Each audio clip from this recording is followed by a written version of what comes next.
ছোট্ট চম্পা এবং উড়ার স্বপ্ন। সুন্দর এক সকালে ছোট্ট চম্পা তার আরামদায়ক বাসায় বসেছিল। সে ছিল খুব কৌতূহলী, কিন্তু তার ডানাগুলো উড়ার জন্য খুব ছোট ছিল। সে দেখল অন্য পাখিরা আকাশে উড়ে বেড়াচ্ছে, মেঘের সাথে লুকোচুরি খেলছে। চম্পার খুব ইচ্ছে হল তাদের সাথে যোগ দিতে। একদিন চম্পা তার প্রথম উড়ার চেষ্টা করল।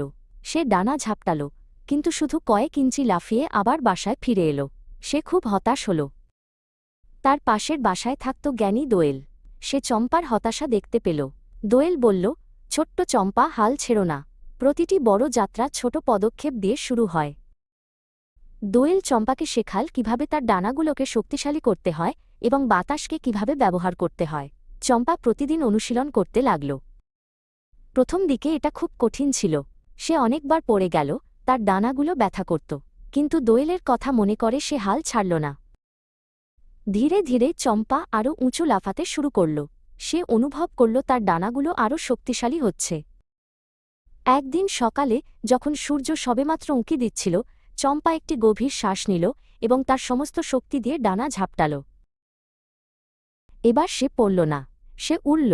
সে আকাশে উড়ে বেড়াল, বাতাসের উপর দিয়ে ভেসে গেল। তার হৃদয় আনন্দে ভরে উঠল।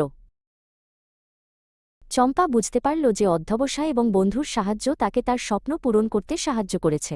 সে এখন অন্য পাখিদের সাথে আকাশে খেলা করতে পারে।